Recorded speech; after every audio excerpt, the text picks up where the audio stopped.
Okay, here we are at the drill press. I'm going to do some operations that cannot be done by hand. Before jumping into that, I wanted to explain something I mentioned in passing in the previous video, which is a way to measure the rate of taper on a cone. It's very difficult to do it with calipers, essentially impossible, because of if you get it's a round object. The blades of calipers are usually about 1/8 of an inch thick. You're never sure if you're coming in at a square angle. It's really difficult. However, this kind of a thing makes it really easy.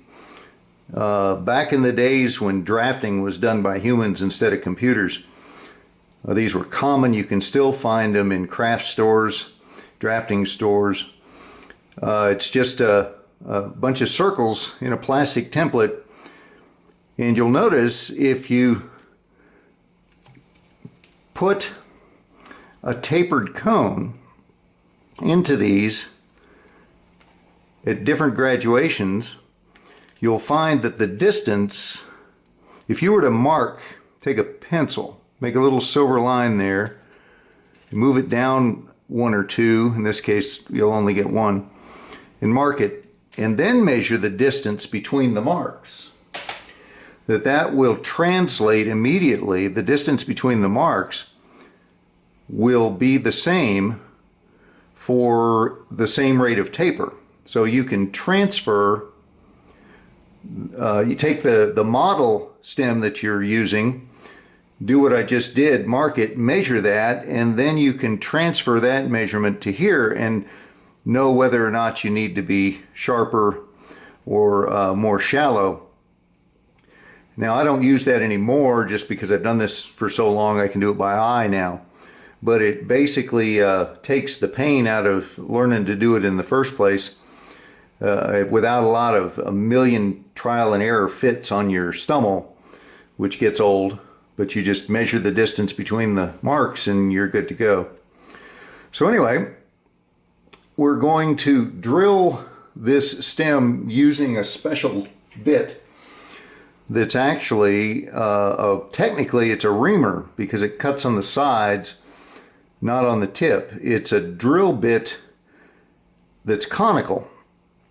And the reason I use this, first of all, because they work really well in smoking terms, but Peterson actually used such a drilling as part of their patent process back in their early days. And there are technical reasons why a tapered airway that goes from large at the bowl end to narrow at the bite end is a good thing to have. I won't go into it here. The tapes will run too long, videos.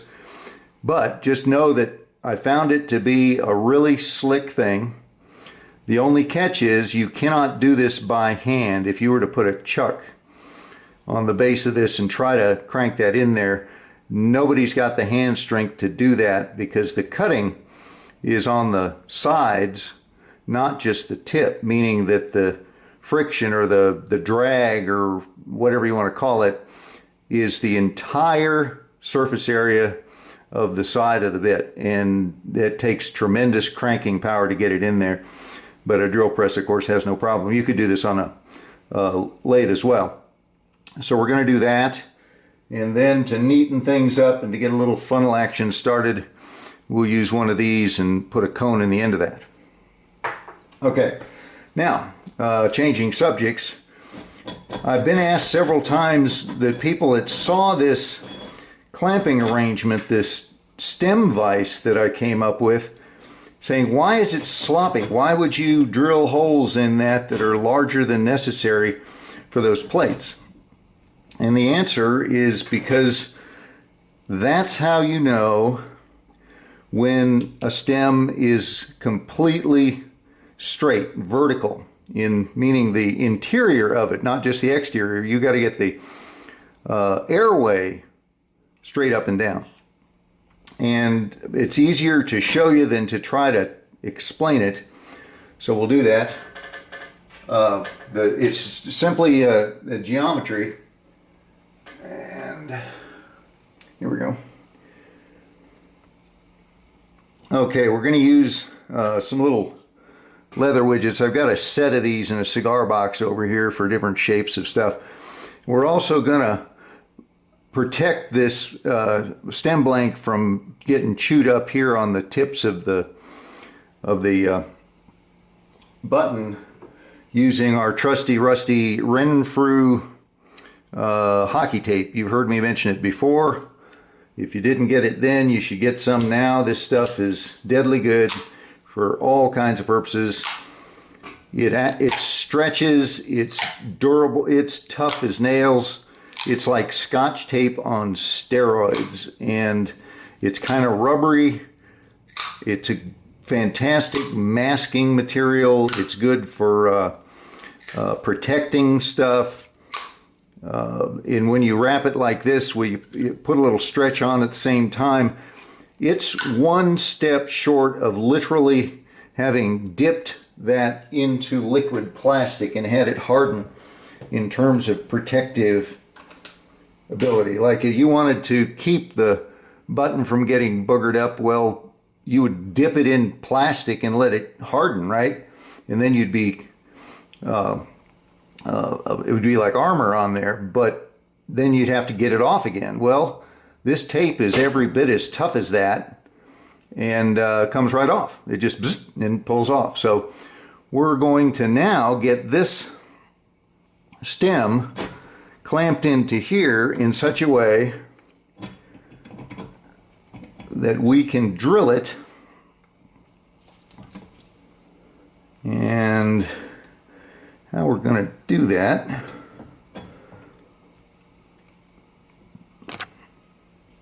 I think I just bumped the camera, sorry if it moved, is to put some tape, the same kind we just had, around the top here. This is a very difficult shape to deal with, probably the worst of the bunch. If you are working on a standard taper stem or saddle stem, you're not going to have the difficulty getting it mounted here that you see with this one, but which is most of the reason I'm showing you this, because this is as bad as it gets. It's still pretty simple compared to trying to get this thing chucked up somehow on a lathe. However, that would require special jigs, lots of difficulty involved in getting cast stems to be accessible to cutting tools while spinning around in a drill chuck. So we'll give this a test drive. Now that is rock hard. It's amazing. You put it on, you apply it while stretching it, and then it's like rubber bands around a watermelon. If you've seen that joke video where it finally blows up, well, the pressure put on successive wraps of something that's stretchy is enormous, and this is armor plate, so, and it comes right off. Great stuff. So let's see how close we got here. And we're looking pretty good, I think.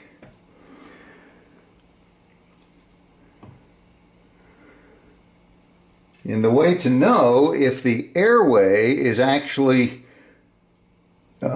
directly vertical is to measure these wobbly plates.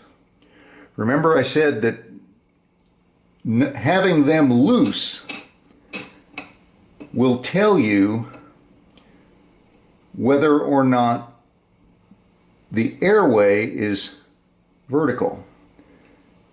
And if you'll notice, I don't know if you can still see it in the camera here, but we got 16 millimeters of space at the top of this set of plates, and we got 16 at the bottom. And that means that it is dead vertical. If the plates were like this, if there was, the base was out farther, that would mean that your airway was also tipped out the same direction at the bottom, and the reverse. If it's narrower at the bottom than at the top, then you're going crooked the other way. So if the plates were rigid, you could clamp it down tight, but you'd never know the position of what was between them. It could be loose and flopping like this. You've got to take up that slack. So we'll give everything another twist to just double tighten it. Double check the distance. 15 and a half, 15 and a half. Bullseye. So now we'll take a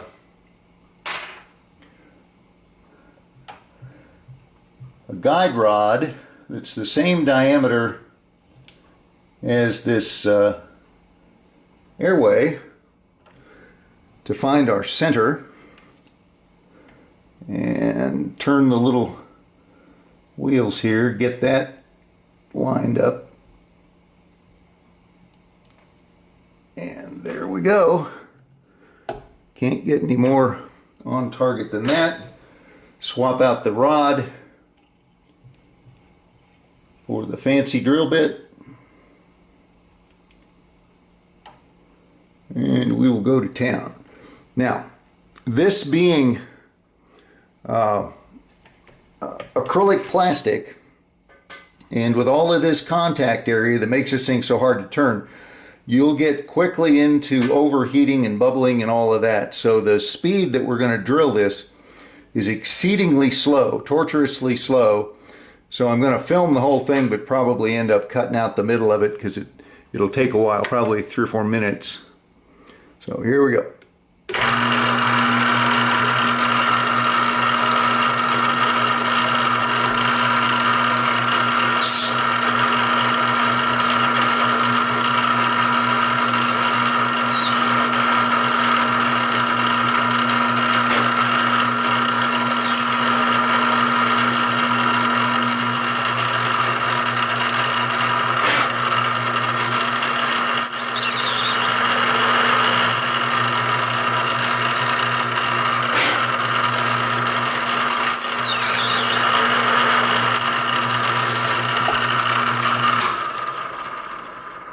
All right, what a pain.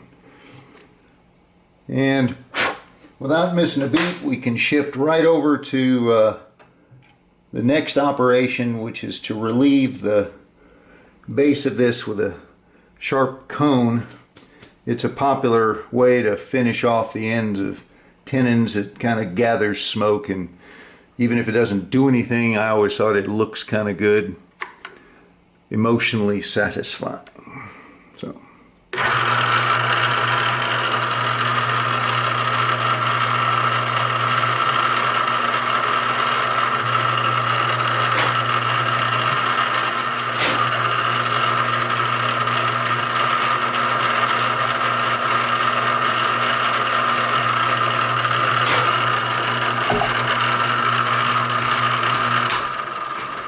Okay then, and we are finished with this station. See you at the detail bench.